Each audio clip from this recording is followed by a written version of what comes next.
Hey everyone, and welcome to The Explainer. Today, we are diving into an absolutely fascinating historical mystery. We're going to be looking at the striking, undeniable similarities between the accounts found in heavenly books, like the Torah and the Quran, and the ancient mythologies from totally disconnected civilizations, like Babylon and India. We are talking about the true foundational narratives of humanity here, our creation, a lost paradise, and a catastrophic deluge. How is it that cultures separated by massive expanses of geography and time somehow ended up telling almost the exact same stories? So, is the story of the Great Flood way older than we think? This is a question that's literally baffled historians, archaeologists, and philosophers for centuries. How does humanity's most famous survival story, like Noah's Ark, echo across ancient civilizations that seemingly had zero contact with one another? Let's unpack these texts side by side and observe some of these incredible parallels. All right, let's jump right into section 1, the first humans, from dust to the garden. Take a look at this foundational element of creation from the Quran, specifically Surah Ar-Rum. Notice the core concept here. It says humanity was created from a single, totally humble element, dust. The Creator literally fashions humanity from the ground itself, right before they disperse across the globe as living, breathing beings. And honestly, it's pretty incredible how perfectly these traditions mirror each other. Over in the Torah, in Genesis, God forms Adam from dust and creates Eve. In the Quran, the account is almost identical. You've got creation from dust, a magnificent paradise, and a downfall triggered by a dark force, Satan, tempting them to eat from a forbidden tree. Dust, divine breath, paradise, and a singular forbidden test. It's totally parallel. But wait, it gets better, because these ancient accounts actually map right onto physical artifacts left behind by some of our earliest civilizations. Now, we all know the story of the serpent, but check out this actual seal from Tepe Gawra, dating all the way back to 370 BCE. It clearly shows a man, a woman, and a giant serpent, with their backs bent in sorrow as if they're fleeing. It's just a striking visual representation of a story that permeated the ancient world way before a lot of these texts were even fully formalized. Moving on to Section 2, the Garden of Eden, Mapping Paradise. So once those first humans were expelled, the memory of that lost paradise definitely lingered. But where exactly was it? For centuries, scholars and explorers have desperately tried to pinpoint Eden on a physical map. Why? Well, because the book of Genesis doesn't just describe some mystical, vague realm. It actually gives us literal GPS coordinates by naming 4 specific rivers. There's the Pishon, noted for a land rich in gold and onyx, the Gihon, surrounding Kush, and then 2 rivers we absolutely know today, the Tigris and the Euphrates. Because of these very specific river names, historical theories have wildly placed the Garden of Eden literally all over the ancient map. If you identify that mysterious Pishon as the Indus River, boom, paradise is in India. If you think the Gihon is the Nile, then it's in Egypt. Or you follow the Tigris and Euphrates right back to the cradle of civilization in Mesopotamia.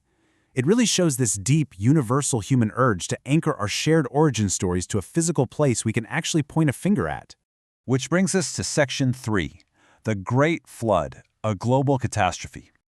When you stack up the surviving heroes of these flood stories, a seriously fascinating picture emerges. Look at this. Noah builds his ark after getting a direct warning from God. Over in ancient Babylon, Utnapishtim builds a giant ship after a deity warns him of a coming deluge. And then, in ancient India, you have King Manu, who builds a boat after being warned by a giant magical fish. The specific cast of characters changes, sure, but that overarching narrative structure, it remains absolutely identical across completely disconnected cultures. To ground this in the Abrahamic perspective, listen to this direct command from Surah Hud in the Quran: "Make the ship under our eyes and our inspiration." The text vividly describes how Noah was mocked by his people. And honestly, you kind of can't blame them. I mean, the guy was painstakingly building this massive ocean-going vessel on bone-dry land for a catastrophe literally nobody else believed was actually coming. But the details of how the flood actually kicks off, that's where things get really interesting. In the Quranic account, the floodwaters surprisingly gush forth from an oven, a tanur, which is a sudden violent eruption of water straight from the earth itself. Meanwhile, in the ancient Indian myth found in the Shatapatha Brahmana, King Manu saves this tiny little fish that eventually grows massive and physically tows his boat through the raging deluge. So you've got different specific details for sure, but the exact same core theme of divine intervention saving a chosen survivor. And what happens when the waters finally recede? Well, the heavenly books tell us the ark safely settles on a high peak identified as Mount Judi or Mount Ararat. In the Indian myth, Manu is told to tie his boat to a tree in the Himalayas. So again, the map changes depending on which culture is telling the story, but the vessel always comes to rest on a sacred elevated mountain peak. It's a literal and metaphorical new beginning for humanity, safely above the drowned world. All right, let's pull all these threads together in Section 4, Ancient Echoes, Coincidence or Shared Memory? Think about it like this. Early humans created cave art, like these ancient depictions of hunters and animals, to document their fears and their realities. It reflects a deeply ingrained, shared human drive to record our world.